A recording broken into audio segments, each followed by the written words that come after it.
오늘의 말씀은 에베소서 5장 21절에서 27절입니다. 그리스도를 경외함으로 피차 복종하라. 아내들이여 자기 남편에게 복종하기를 주께 하듯 하라. 이는 남편이 아내의 머리됨이 그리스도께서 교회의 머리됨과 같음이니 그가 바로 몸의 구주시니라. 그러므로 교회가 그리스도에게 하듯 아내들도 범사에 자기 남편에게 복종할지니라. 남편들아 아내 사랑하기를 그리스도께서 교회를 사랑하시고 그 교회를 위하여 자신을 주심같이 하라. 이는 곧 물로 씻어 말씀으로 깨끗하게 하사 거룩하게 하시고 자기 앞에 영광스러운 교회로 세우사 티나 주름 잡힌 것이나 이런 것들이 없이 거룩하고 흠이 없게 하려 하심이라. 한때 하버드 대학의 정치학과 마이클 샌델 교수의 정의란 무엇인가? 라는 책이 인기를 끌었었습니다. 책에서는 크게 세 가지 조건이 충족될 때 정의라는 이름을 붙일 수 있다고 설명합니다. 첫 번째, 개인의 행동이 다른 사람의 행복을 증진시킬 때. 두 번째, 누군가의 행동이 타인의 자유를 확보하는 결과를 낳았을 때. 세 번째, 행동의 결과 사회적 이득이 증가했을 때. 물론 저자인 마이클 샌델 교수도 정의에 대해서 분명하게 정의 내리지는 않았습니다만 이 세 가지 경우를 정의롭다라고 할 때 이의를 제기할 사람은 없을 겁니다. 그러나 신앙의 관점에서 보면 어떨까요?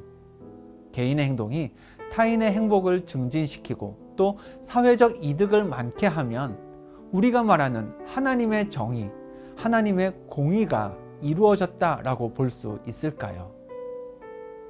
앞서 정의를 설명하는 세 가지 경우를 말씀드렸지만 기독교인은 정의를 이야기할 때 거기에 한 가지를 덧붙여야 합니다. 하나님의 대상, 그 대상이 사람이든 아니면 사회적인 현상이든 그 대상을 향해 하나님이 품으신 뜻이 무엇인지를 파악해야 한다는 점입니다. 예를 들어 그리스도인은 자녀를 볼 때예요. 내가 낳아서 내가 키웠으니 내 자녀다 라고 말하지 않습니다. 하나님이 이 아이에게 어떤 계획을 가지셨는지 그걸 묻죠. 그리고 아이가 하나님의 계획에 순종하며 하나님께 쓰임받기를 원합니다. 오늘 본문은 그와 같은 기독교적 정의를 실생활에서 어떻게 실천해야 하는지를 알려줍니다. 본문 22절입니다. 아내들이여 자기 남편에게 복종하기를 주께 하듯 하라. 많은 분들이 이 구절에서 복종이라는 표현에 주목합니다. 그리고 그 표현을 불편하게 여기기도 합니다. 그러나 정작 이 말씀에서 우리가 가장 눈여겨봐야 할 표현은요, 복종이 아니라 주께 하듯이라는 말입니다. 아내에게 있어서 남편은요, 그저 내가 아는 남편, 내가 아는 습관을 가졌고 나와 같이 밥을 먹는 그 남편이 전부가 아닙니다. 내 남편에게는 하나님께서 품으신 뜻이 있습니다. 하나님이 내 남편에게 기대하고 계신 계획이 있는 거죠. 그렇기 때문에 내 남편은요, 내가 아는 그 남편으로만 대해서는 안 됩니다. 하나님의 계획과 하나님의 뜻에 따라 하나님이 기대하시는 남편으로 대하는 게 맞습니다. 그런 이유로 성경은 남편을 대할 때에 주께 하듯 하라고 가르치고 있는 것입니다. 아내를 대하는 남편의 태도도 마찬가지입니다. 본문 25절입니다.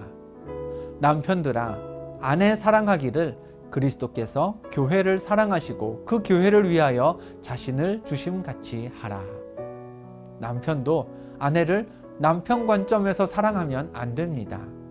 그리스도께서 교회를 사랑하신 만큼, 즉 하나님께서 구원의 계획을 가지고 이 땅에서 일하신 만큼 거기까지 사랑해야 합니다. 내 관점에서 아내를 사랑하는 게 아니라 하나님이 내 아내에게 품고 계신 계획이 있으니 그 계획을 기대하고 존중하는 만큼 사랑해야 하는 것이죠. 본문에 이어지는 에베소서 6장의 말씀들을 보면요, 종과 상전에 대한 가르침도 나옵니다. 종들은 상전을 어떻게 대해야 할까요? 에베소서 6장 5절입니다. 종들아, 두려워하고 떨며 성실한 마음으로 육체의 상전에게 순종하기를 그리스도께 하듯 하라. 종도 상전을 그리스도께 하듯, 주께 하듯 순종해야 합니다. 그리고 6장 9절에는 상전들에게도 이와 같이 하라고 했습니다. 종은 종이고 상전은 상전일 뿐인 게 아니라 종도 상전도 하나님의 기대와 계획을 품고 있으니 마치 하나님을 섬기듯 그리스도께 하듯 대해야 하는 것이 그리스도인의 윤리요 또 정의인 것이죠. 사회적 정의는 지극히 작은 자는 지극히 작은 자로 여겨도 됩니다. 큰 자만 큰 자로 대하면 문제가 없습니다. 그러나 하나님의 공의는 다릅니다.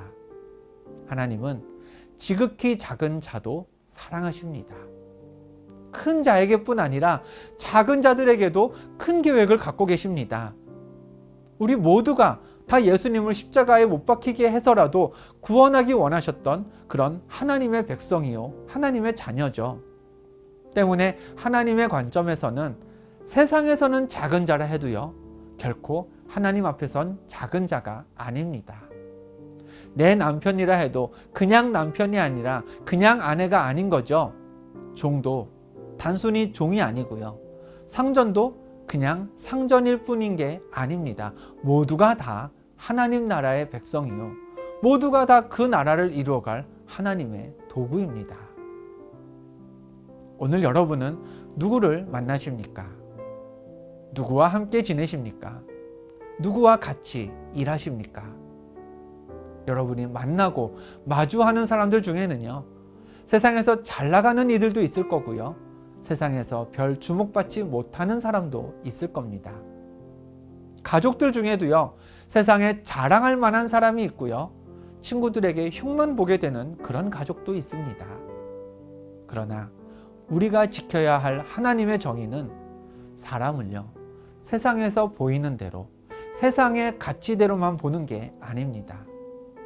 세상에서 작든 크든, 세상에서 잘 나가든 혹은 별 볼 일 없든 하나님의 기대와 계획을 품은 사람으로, 그 사람을 위해 하나님이 독생자 예수 그리스도를 보낼 만큼 그만큼 사랑했던 사람으로 여기고 존중하는 게 하나님의 정의입니다. 오늘은 이렇게 기도하며 이렇게 사시길 바랍니다. 오늘 누구를 만나든 주께 하듯 행하게 하옵소서.